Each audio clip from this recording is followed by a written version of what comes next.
अब है example 18, rationalise the denominator of 5 by root 3 minus root 5।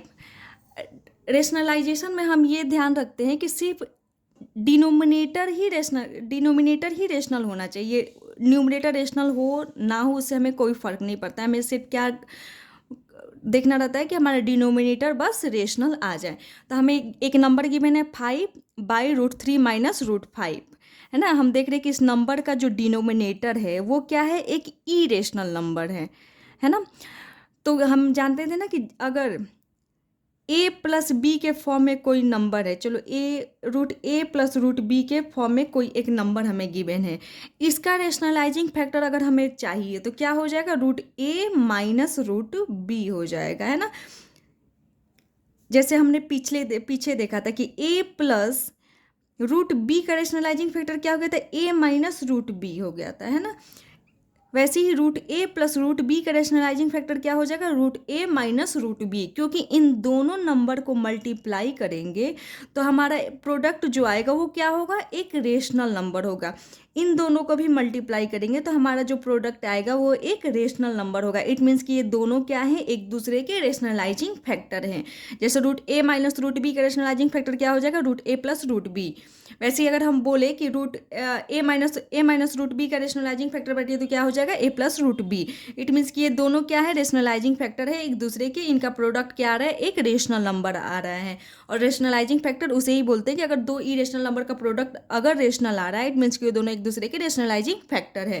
तो यहाँ पे √3 माइनस √5 है, तो इसका रेशनलाइजिंग फैक्टर क्या हो जाएगा, √3 प्लस √5, है ना।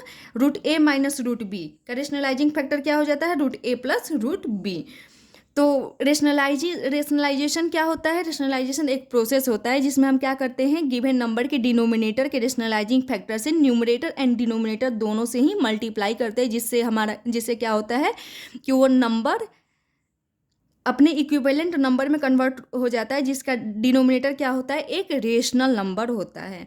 तो वही प्रोसेस हम यहाँ पे किए, इसके रेशनलाइजिंग फैक्टर से न्यूमरेटर एंड डिनोमिनेटर दोनों से मल्टीप्लाई करा दिए। अब देख रहे हैं 5 इंटू √3 प्लस √5, ये किए हम। नीचे क्या है, √3 माइनस √5 इंटू √3 प्लस √5, वो दोनों हमने मल्टीप्लाई किया। यहाँ पे हम चाहे तो इन 5 को इन दोनों नंबर से मल्टीप्लाई करा भी सकते हैं और नहीं भी करा सकते, वैसे यूज नहीं आ रहा है फिर भी हमने कर दिया है।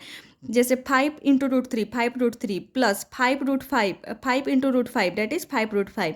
यहाँ पे देख रहे a minus B, a plus B वाला आइडेंटिटी अप्लाई हो जा रहा है, जिसका फॉर्मूला क्या होता है, a² माइनस b²। यहाँ पर a के जगह पर √3 है, b के जगह पर √5 है, तो a² दैट इज √3 का whole square minus b² that is √5 का होल स्क्वायर।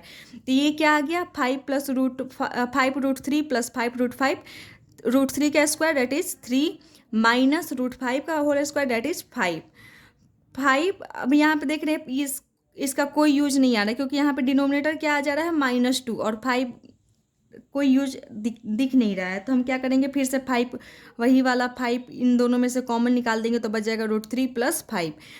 यहाँ पे 3 माइनस 5 डेट इज -2। तो अब अगर हम इसको ब्रेक करते हैं तो -5/2 इंटू √3 प्लस √5 लिख सकते हैं। हम यहाँ से भी देख सकते हैं कि जो हम 5√3 माइनस √5 था उसे जब रेशनलाइज कर रहे हैं तो डिनोमिनेटर क्या आ जा रहा है, रेशनल आ जा रहा है। इसमें भी डिनोमिनेटर क्या है, रेशनल हो गया। इट मीन्स कि ये जो गिवन नंबर था वो रेशनलाइज हो गया। इसे ही हम रेशनलाइजेशन कहते हैं कि इसमें डिनोमिनेटर क्या आ गया, रेशनल आ गया।